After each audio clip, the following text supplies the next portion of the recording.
नमस्कार दोस्तों, स्वागत है आप सभी का मिशन आरबीएससी पर। दोस्तों, ये जो हमारी क्लास है, ये क्लास रहेगी विशेष लेखन का जो टॉपिक है हमारे सिलेबस में, बिल्कुल नया टॉपिक है। उस पर हम कंप्लीट 18 प्रश्न आपको देने वाले हैं और ये 18 प्रश्न ऐसे हैं जो बिल्कुल आपके परीक्षा के लिए बहुत इंपॉर्टेंट है। 2 नंबर का जो प्रश्न बनेगा वो इससे बाहर नहीं जाएगा।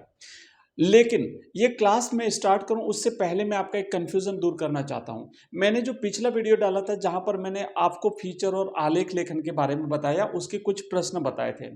मैं आपको फिर से बता दूं कि डायरेक्ट हमारे सिलेबस में इस बार वो टॉपिक नहीं है, लेकिन थोड़ी सी समस्या ये है, मैं आपको यहाँ पे दिखा देता हूँ कि एक्चुअली ये जो विशेष लेखन है वो अलग है और फीचर और आलेख बिल्कुल अलग है, जो हमारे इस टॉपिक के साथ में नहीं है। पर आपको थोड़ा सा एक चीज़ समझनी पड़ेगी कि एक्चुअली हमारा जो ये 18 नंबर का रचनात्मक लेखन जो है ना, रचनात्मक लेखन में 18 अंक के प्रश्न बनेंगे। उसमें 5 नंबर का तो निबंध है, उसके बाद पत्र एवं प्रारूप लेखन जो 5 नंबर का है, तो 10 नंबर तो ये हो गए, पीछे बचे 8 नंबर। मैं इस बार क्लास जो है वो बिल्कुल आपके पत्र एवं प्रारूप लेखन की ही लेने वाला था, पर वो थोड़ा सा कंफ्यूजन जो हो गया उसको दूर करता हूं। अब हमारे बचे 8 नंबर। अब एक टॉपिक है हमारा विभिन्न माध्यमों के लिए लेखन, ये हमारा अध्याय 3 है। अध्याय 3 है जो कि ये 4 नंबर का है। अब हमारे पास बचे 4 नंबर पीछे। एक है विशेष लेखन स्वरूप और प्रकार, ये हमारा अध्याय 5 है जो आपके सिलेबस में 2 नंबर का है। और एक टॉपिक और है कहानी का नाट्य रूपांतरण एवं रेडियो नाटक, ये अध्याय 7 है जो 2 नंबर का है। तो इस तरीके से 18 नंबर कंप्लीट हो गए। अगर हम इस हिसाब से देखें तो फीचर और आलेख डायरेक्टली हमारे सिलेबस में नहीं है जो 2025 में था, लेकिन मैंने इसलिए करवाया कि यहाँ पर जो विभिन्न माध्यमों के लिए लेखन है ना, ये अध्याय 3 4 नंबर का है। अगर बाई चांस कभी फीचर और आलेख डायरेक्ट तो नहीं पूछेंगे, पर किसी के साथ मिला करके अगर पूछ लिया, क्योंकि समाचार लेखन आएगा तो उसके साथ रिलेट करके अगर कोई प्रश्न आ गया तो आपका प्रश्न गलत नहीं होना चाहिए, इसलिए मैंने वो टॉपिक आपको करवाया है। बल्कि डायरेक्ट टॉपिक वो आपके सिलेबस में नहीं है। अगर आप उसे नहीं पढ़ना चाहते हैं तो मत पढ़िए, और अगर आप चाहते हैं कि एक बार रिवाइज हो जाए तो मुश्किल से 10 मिनट का काम है, बट आप चिंता मत करिए, मैंने आपका कंफ्यूजन दूर कर दिया। अब क्या करते हैं, अब हम चलेंगे विशेष लेखन वाला जो टॉपिक है ना, वो बिल्कुल हमारा 5वां टॉपिक है। ये बिल्कुल अलग टॉपिक है और ये आपके 2 नंबर का टॉपिक है।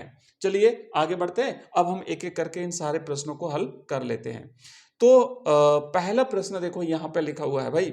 अब हम विशेष लेखन की ही बात करेंगे। विशेष लेखन में पहला प्रश्न है कि विशेष लेखन किसे कहते हैं। तो आप समझो कि सामान्य खबरों से आगे बढ़कर किसी विशेष विषय पर किया गया गहरा विश्लेषण विशेष लेखन कहलाता है। इसमें पाठक को घटना की तह तक ले जाया जाता है। उदाहरण के तौर पर समझो भाई, शेयर बाजार का गिरना एक खबर है, लेकिन क्यों गिरा और इसका निवेशकों पर क्या असर होगा, ये विशेष लेखन है। आए ना समझ में। उदाहरण दे रहा हूं मैं प्रत्येक चीज का ताकि आपको समझ में आ जाए। क्लास को पूरी देखना, मैं बार बार चीजों को अलग तरीके से आपको समझाऊंगा ताकि कोई भी आपका कंफ्यूजन नहीं रहे। और फिर भी अगर कोई डाउट रहता है ना तो आप कमेंट करिए, क्योंकि पिछले वीडियो में तकरीबन 50 कमेंट्स आए आप लोगों के, और मैंने उनको देखा और देख करके मैंने सोचा कि कहीं ज्यादा गहरा गंभीर एक दिमाग में आपके परेशान करने वाला कोई चीज़ नहीं बैठ जाए, तो मैंने उसको कन्फ्यूज़न को दूर करने के लिए आपको सारी चीज़ें बता दी है। अब देखो आगे बढ़ते हैं, नेक्स्ट दूसरे क्वेश्चन की तरफ आगे बढ़ते हैं। यहाँ पर प्रश्न ये लिखा हुआ है कि बीट रिपोर्टिंग और विशेषीकृत रिपोर्टिंग में क्या अंतर है। समझना है भाई, जो बीट रिपोर्टिंग होती है ना, इसमें केवल तथ्यों का संकलन होता है, जबकि विशेषीकृत रिपोर्टिंग में घटना का विश्लेषण किया जाता है। दोनों चीजें भिन्न है और उसके कारणों को समझाया जाता है। किसमें? इसमें विशेषीकृत रिपोर्टिंग में। एक उदाहरण देखो, कल मैच होगा, ये तो हो गया बीट रिपोर्टिंग भाई, खेल जगत से यानी किसी क्षेत्र विशेष के बारे में जो एक सामान्य खबर है वो तो हो गया हमारी बीट। बीट का मतलब होता है कि एक किसी खास विषय पर लिखा गया एक उससे सूचना, लेकिन विशेषीकृत उससे भी एडवांस है। वर्सेस टीम की हार के क्या कारण रहे, ये विशेषीकृत में जाएगा। भाई कल मैच होगा, बीट रिपोर्टिंग है, पर टीम की हार, अगर मान लो टीम हार गई, उसके क्या कारण, उसका क्या परिणाम, ये सारी चीजें विशेषीकृत में जाएगी। ठीक है, तो ये आप लिख सकते हो बीट रिपोर्टिंग और विशेषीकृत रिपोर्टिंग में अंतर। अगला प्रश्न देखो, पत्रकारिता में बीट का क्या अर्थ है। ठीक है, तो आप लिखो कि संवाददाता की रुचि और ज्ञान के आधार पर कार्य का विभाजन किया जाता है, उसे जो विशेष क्षेत्र सौंपा जाता है उसे मीडिया की भाषा में बीट कहते हैं। उदाहरण के लिए यदि कोई पत्रकार केवल अपराध की खबरें कवर करता है तो क्राइम उसकी बीट हो गई। अगर कोई खेल की खबरें जो है वो कवर करता है तो खेल जगत उसका बीट हो गया। अगर कोई आर्थिक जगत की खबरें कवर करता है तो वो आर्थिक क्षेत्र जो है वो उसका बीट हो गया। तो बीट का मतलब है, पत्रकारिता में बीट का मतलब होता है किसी उसका जो जैसा ज्ञान और उसकी जैसी रुचि, उसका जैसा अनुभव, उसके हिसाब से उसको कार्य दिया जाना। नेक्स्ट प्रश्न आगे बढ़ेंगे। अगला क्वेश्चन देखो, विशेष लेखन की भाषा शैली कैसी होनी चाहिए। ये प्रश्न हमने पिछले जो हमारी क्लास थी उसमें भी देखा था कि भाई जो विशेष लेखन है ना, इसकी भाषा एकदम सरल होनी चाहिए ताकि समझ में आ जाए, सरल और सहज होनी चाहिए और साथ ही साथ उस विषय से संबंधित होनी चाहिए। सरल और सहज इसलिए होनी चाहिए क्योंकि इसमें टेक्निकल शब्द होते हैं तो वो हर किसी के समझ में तो नहीं आएंगे, पर उन टेक्निकल शब्दों को भी इस प्रकार यूज किया जाए कि उसे आम व्यक्ति भी समझ सके। तकनीकी शब्दावली से युक्त होनी चाहिए, उसमें उस विषय विशेष के शब्दों का प्रयोग किया जाना चाहिए। उदाहरण के लिए कारोबार की खबर में सोना उछला, ये उछला शब्द, चांदी लुढ़की, ये लुढ़का शब्द, बिकवाली, ये जैसे शब्दों का प्रयोग होता है। तो ये समझ में आया, ये तकनीकी शब्दावली कहलाती है। उस विषय से संबंधित तकनीकी शब्दावली का प्रयोग जो है वो विशेष लेखन की भाषा शैली में होना चाहिए। नेक्स्ट क्वेश्चन देखो अगला, व्यापार और कारोबार जगत की खबरों में कैसी शब्दावली प्रयुक्त होती है। तो जो क्योंकि विशेषीकृत रिपोर्टिंग में फिर ये अलग एक टॉपिक हो गया भाई, व्यापार से या कारोबार से जुड़ा हुआ जो विशेषीकृत रिपोर्टिंग है। तो व्यापारिक खबरों में नफा नुकसान बताने के लिए विशेष विशेषणों का प्रयोग होता है। यह भाषा सामान्य हिंदी से थोड़ी अलग हो सकती है। उदाहरण के लिए जैसे तेजड़िया, बुल्स होता है, बुल्स मतलब जैसे सांड होता है ना, तो वो क्या करता है, ऐसे अपने सींगों से ऐसे इशारा करता है ना, तो उससे लगता है कि मार्केट उछलने की बात हो रही है। या फिर जैसे बियर भालू है, वो भालू अपने पंजों से ऐसे इशारा किए हुए उसका चित्र आता है तो उसका मतलब है मार्केट डाउन जाएगा, वो नीचे दबाने की कोशिश करता है वो ना। मंदड़िया बियर्स हो गया, सेंसेक्स टूटा, रुपया कमजोर हुआ, ये विशेष शब्दावली है, तकनीकी शब्दावली है जो व्यापार या कारोबार जगत से जुड़ी हुई है। ठीक है, आइए आगे बढ़ते हैं नेक्स्ट प्रश्न की तरफ। अगला प्रश्न है हमारा कि विशेष लेखन के किन्हीं 4 प्रमुख क्षेत्रों के नाम लिखिए। आराम से लिख सकते हैं भाई, विशेष लेखन का दायरा बहुत व्यापक है। इसके 4 प्रमुख क्षेत्र, पहला हो गया अर्थ व्यापार, दूसरा हो गया खेल, तीसरा हो गया विज्ञान प्रौद्योगिकी, चौथा हो गया कृषि और पर्यावरण। आजकल ये पर्यावरण जो टॉपिक है ना, ये जो है वो इस पर विशेष बल दिया जाता है। अब रक्षा, विदेश नीति, कानून भी इसमें शामिल हो गए हैं। तो धीरे धीरे विशेषीकृत रिपोर्टिंग का दायरा जो है वो विशेष लेखन का दायरा जो है वो दिनों दिन बढ़ता जा रहा है। अगला क्वेश्चन देखो, नेक्स्ट है समाचार पत्रों में डेस्क का क्या महत्व है। तो आप लिखेंगे कि समाचार पत्रों में अलग अलग विषयों के लिए अलग अलग मेजें होती है। मेज मतलब डेस्क, भाई ये एक टेबल है, ये डेस्क है, इस पर अलग एक ही जैसे खेल जगत के सारे जो पत्रकार बैठेंगे, दूसरी अपराध जगत की हो गई, तीसरी विज्ञान की हो गई।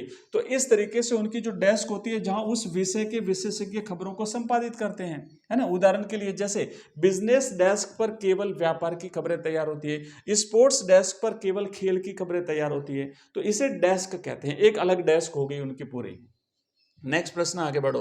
अगला हमारा क्वेश्चन है कि एक सफल विशेष संवाददाता बनने के लिए क्या आवश्यक है। अगर मान लो कोई एक सफल संवाददाता बनना चाहता है और वो भी विशेष संवाददाता, तो उसके लिए क्या चाहिए। तो उसे अपनी बीट की गहरी जानकारी होनी चाहिए। बीट का मतलब है उसकी किसी खास एक क्षेत्र में उसकी रुचि होनी चाहिए और साथ ही साथ उसको जो है वो उस विशेष अनुभव होना चाहिए। उसके पास पक्के सूत्र सोर्स होने चाहिए और उसे तकनीकी बातों को सरल करके समझाने की कला आनी चाहिए। एक उदाहरण के लिए अगर हम देखें कि एक खेल पत्रकार को ऑफसाइड क्या होता है, एलबीडब्ल्यू क्या होता है, जैसे इन नियमों का पूरा ज्ञान होना चाहिए और इन शब्दावली का भी उसे तकनीकी शब्दावली का भी उसे पता होना चाहिए। नेक्स्ट क्वेश्चन देखो अगला है कि खेल पत्रकारिता यानी स्पोर्ट्स जर्नलिज्म में किस बात का ध्यान रखना जरूरी है। तो आंसर लिखना है कि खेल की खबर में केवल हार जीत का विवरण नहीं है बल्कि रोमांचित करने वाली भाषा और रिकॉर्ड्स का विश्लेषण होना चाहिए। उदाहरण के लिए भारत ने मैच जीता, ये तो एक साधारण समाचार हो गया, वर्सेस अंतिम ओवर में सांसें थमी, भारत ने रचा इतिहास, ये विशेष लेखन हो गया। ऐसे शब्दावली, ऐसे एक रोमांच पैदा करने वाले शब्दों का प्रयोग जो है वो होना चाहिए। अगला क्वेश्चन आगे बढ़ते हैं। भाई आगे बढ़ता हूं और अगला प्रश्न हम देखते हैं। उससे पहले एक निवेदन रहेगा, अगर आपको क्लास पसंद आ रही है, अगर आपको इस प्रकार के क्वेश्चंस परीक्षा के लिए इंपॉर्टेंट लग रहे हैं, बिल्कुल इंपॉर्टेंट है, तो आप एक बार क्लास को लाइक कर दीजिए, एक बार वीडियो को शेयर कर दीजिए, अपने दोस्तों के साथ ज़्यादा से ज़्यादा इसे शेयर करिए, वीडियो को हाइप करिए, ताकि आपके लिए इसी प्रकार की क्लासें आती रहे। अब हमारी जो नेक्स्ट क्लास आनी है वो बिल्कुल पत्र एवं प्रारूप लेखन पर रहेगी, क्योंकि वो इंपॉर्टेंट टॉपिक है और बहुत ही जल्दी आपको वो क्लास मिलने वाली है, जहां पर हमारे 5 प्रारूप हैं। मैं प्रत्येक के एक एक या दो दो एग्जाम्पल, उसका प्रश्न लेंगे, फिर उसका उदाहरण लेंगे, आपको बेस्ट तरीके से समझाने वाला हूं। चलिए प्रश्न अगला है हमारा कि पर्यावरण जैसे विषयों पर विशेष लेखन क्यों जरूरी है। तो आंसर लिखोगे, पर्यावरण जैसे विषयों पर विशेष लेखन इसलिए जरूरी है क्योंकि ग्लोबल वार्मिंग, प्रदूषण या सूखा जैसी समस्याएं केवल खबर नहीं है, इनका गहरा वैज्ञानिक कारण और समाज पर इसका प्रभाव होता है, जिसे समझना बहुत जरूरी होता है। उदाहरण के लिए, बारिश कम हुई एक खबर है वर्सेस एल निनो प्रभाव के कारण सूखा पड़ा, ये विशेष लेखन हो गया। मतलब विशेष लेखन में उसके कारण, उसके प्रभाव, उसका कंप्लीट विश्लेषण किया जाता है, वो सारी चीजें उसमें आती है। नेक्स्ट क्वेश्चन देखो, अगला प्रश्न है कि क्या विशेष लेखन की कोई निश्चित शैली होती है। ये प्रश्न हमने पिछली वाले क्लास में भी किया था। भाई विशेष लेखन की कोई एक निश्चित शैली नहीं होती है, यह विषय के अनुसार उल्टा पिरामिड शैली भी हो सकती है या फिर फीचर शैली भी हो सकती है, ये किसी में भी लिखा जा सकता है। उल्टा पिरामिड शैली में क्या होता है, भाई जैसा विषय अगर कभी उल्टा पिरामिड शैली में लिखना पड़े तो जो टॉप खबर होती है, जो महत्वपूर्ण है, उसको पहले लिखेंगे, फिर उससे कम घटते क्रम में, इस तरीके से। लेकिन कभी टॉपिक अगर अलग टाइप का है तो फिर हम उसे फीचर शैली में लिखेंगे, यानी कथात्मक शैली में, मनोरंजन शैली में। फॉर एग्जांपल, शेयर बाजार की खबर को उल्टा पिरामिड शैली में होगी, जबकि किसी खिलाड़ी का संघर्ष फीचर शैली में होगा। तो इसकी कोई निश्चित शैली नहीं होती है, विशेष लेखन की कोई निश्चित शैली नहीं होती है, जैसा विषय उसके अनुरूप शैली जो है वो चूज की जाती है।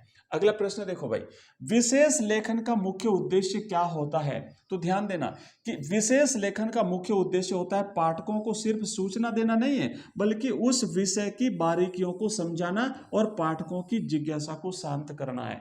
मतलब छोटी से छोटी चीज भी पाठकों तक पहुंचाई जाए, जो पाठक उससे रिलेटेड खबर को पढ़ना चाहते हैं, उससे समझना चाहते हैं, वो उसको समझाया जाए। उदाहरण के लिए, बजट आने पर टैक्स स्लैब का आम आदमी पर क्या असर होगा, यह समझाना उसका जो है वो विशेष लेखन का मुख्य उद्देश्य होता है। अगला क्वेश्चन देखो, नेक्स्ट है कि कृषि क्षेत्र के विशेष लेखन में किन शब्दों का प्रयोग होता है। तो ध्यान देना, इसमें खेती बाड़ी और मौसम से जुड़े तकनीकी शब्दों का प्रयोग होता है, जो किसान और व्यापारी दोनों को समझ सकें। उदाहरण के लिए, खरीफ या रबी की फसल, MSP, बुवाई का रकबा, मानसून की बेरुखी, ये तकनीकी शब्दावली इसमें शामिल की जाती है। नेक्स्ट प्रश्न देखो बच्चों, अगला क्वेश्चन है कि विज्ञान के क्षेत्र में विशेष लेखन करते समय सबसे बड़ी चुनौती क्या है। तो आंसर लिखना कि सबसे बड़ी चुनौती है जटिल वैज्ञानिक शब्दावली को आम बोलचाल की भाषा में बदलना, ताकि एक नॉन साइंस बैकग्राउंड का पाठक भी समझ सके। भाई साइंस का जो बैकग्राउंड वाला जो स्टूडेंट है या कोई भी इंटरेस्ट रखने वाला व्यक्ति, वो तो उसे समझ जाएगा, क्योंकि विज्ञान की शब्दावली बड़ी जटिल होती है, पर आम आदमी को उस शब्दावली को कैसे समझाया जाए, ये एक सबसे बड़ी समस्या होती है। जैसे डीएनए सीक्वेंसिंग को समझाने के लिए जीवन की कुंडली जैसे शब्दों का प्रयोग करना पड़ता है। विज्ञान की भाषा में तो हो गया डीएनए सीक्वेंसिंग, लेकिन आम आदमी इसे नहीं समझ सकेगा, तो फिर आम आदमी को समझाने के लिए इस प्रकार की शब्दावली का प्रयोग करना पड़ेगा। जीवन की कुंडली, जैसे मान लो ज्योतिषी भाषा में बात कर रहे हो, तो जीवन की कुंडली हर कोई, आम आदमी भी इसे समझ सकता है। को देखता है, चलो भाई विज्ञान इसे किस तरीके से समझाता है, वो उसे पढ़ेगा या उसे सुनेगा। नेक्स्ट प्रश्न है कि पर्यावरण बीट में किन विषयों पर विशेष लेखन किया जाता है। इंपोर्टेंट प्रश्न है, पर्यावरण पर ध्यान देना इस बात। इसमें जलवायु परिवर्तन, प्रदूषण, वन्यजीव संरक्षण और ऊर्जा के स्रोतों जैसे विषयों का विश्लेषण किया जाता है। ग्लोबल वार्मिंग, कार्बन उत्सर्जन, ओजोन परत, ई वेस्ट, ये इंपोर्टेंट टॉपिक है, ध्यान देना इस पर इस पर विशेष लेखन पर ज्यादा जोर देना है आपको, क्योंकि यहां से प्रश्न बन सकता है। जो जो जो चीज़ें अभी कंटेम्प्रेरी हैं, जो वर्तमान में चीज़ों को रिलेट करते हुए प्रश्न बन सकता है। नेक्स्ट प्रश्न देखो, अपराध के विशेष लेखन और सामान्य अपराध समाचार में क्या अंतर है? तो सामान्य अपराध सिर्फ घटना बताता है, जबकि विशेष लेखन उस अपराध के सामाजिक कारणों और ट्रेंड का विश्लेषण करता है। समझ में आ रहा है ना? सामान्य अगर बात करते हैं भाई, अपराध के विशेष लेखन और सामान्य अपराध में फर्क बताना है आपको, अंतर क्या है? तो सामान्य समाचार में सिर्फ घटना बताई जाती है, उस जगह पे चोरी हुई, उस जगह पे अपराध हुआ, उस जगह पे हत्या हुई, खाली ये। लेकिन अगर विशेष लेखन है तो वहां पर सामाजिक कारण बताए जाते हैं, भाई ये अपराध हुआ तो क्यों हुआ, समाज में वहां पर किस प्रकार का माहौल है, कैसी शिक्षा व्यवस्था है, लोगों का रहन सहन कैसा है, आसपास किस प्रकार का जो है वो किस प्रकार का कार्य हो रहा है, साथ ही साथ वहां का ट्रेंड कैसा है, उन सारी चीजों का विश्लेषण किया जाता है, वो विशेष लेखन में जाएगा। उदाहरण के लिए, शहर में साइबर क्राइम क्यों बढ़ रहा है, ये विशेष लेखन का, क्योंकि उसका पूरा विश्लेषण किया जाएगा। अगला प्रश्न देखो, नेक्स्ट अगला हमारा प्रश्न है और अंतिम प्रश्न है कि विशेष लेखन के लिए पत्रकार जानकारी कहां से जुटाता है? भाई विशेष लेखन के लिए आखिर वो सामग्री कहां से लाता है? तो विशेष संवाददाता अपनी जानकारी उस विभाग के पक्के सूत्रों, सरकारी रिपोर्ट्स, पुराना रिकॉर्ड और विशेषज्ञों के साक्षात्कार से जुटाता है। जैसे खेल पत्रकार खिलाड़ियों और कोच से बात करके अंदर की खबर निकालता है ना, उसके बाद फिर वो अपना विश्लेषण करके वो अखबार में अपना जो वो लेखन होता है उसे छापता है। और लास्ट प्रश्न है बस अंतिम, खेल रिपोर्टिंग की भाषा में जोश और रोमांच क्यों जरूरी है? तो भाई क्योंकि खेल का सीधा संबंध भावनाओं से है। अगर भाषा सूखी होगी तो पाठक को मैच का आंखों देखा हाल महसूस नहीं होगा। उदाहरण के लिए, गेंद सीमा रेखा के पार, सामान्य खबर, वर्सेस बल्ले से निकलते ही गोली की रफ्तार से बाउंड्री पार, ये विशेष रिपोर्टिंग हो गई। तो इस तरीके से हमने हमारा जो विशेष लेखन स्वरूप और प्रकार वाला जो टॉपिक था, 2 नंबर का टॉपिक, हमने इसे कंप्लीटली कवर कर लिया है। और अब नेक्स्ट जो हमारी क्लास होगी वो पूरी तरह से हमारी 1 या 2 क्लासें केवल और केवल पत्र एवं प्रारूप लेखन पर होगी। और पत्र एवं प्रारूप लेखन के दो एग्जाम्पल हर प्रारूप के मैं आपको समझाने वाला हूं। उसकी फिक्स लाइन्स क्या होती है, उसका फिक्स प्रारूप क्या होता है, वो बिल्कुल हम देखने वाले हैं। तो अगर क्लास पसंद आई हो तो चैनल को सब्सक्राइब करना है, वीडियो को लाइक करना है, अपने दोस्तों के साथ ज्यादा से ज्यादा शेयर करना है। और कोई डाउट अगर रह गया हो तो मुझे कमेंट बॉक्स में कमेंट कर देना। अगर कंफ्यूजन आपका क्लियर हो गया हो तब भी मुझे एक बार बताना कि हाँ सर हमारा कंफ्यूजन क्लियर हो गया है, ताकि मैं आपके फीडबैक के आधार पर अगली क्लास में आपको दे पाऊंगा। धन्यवाद।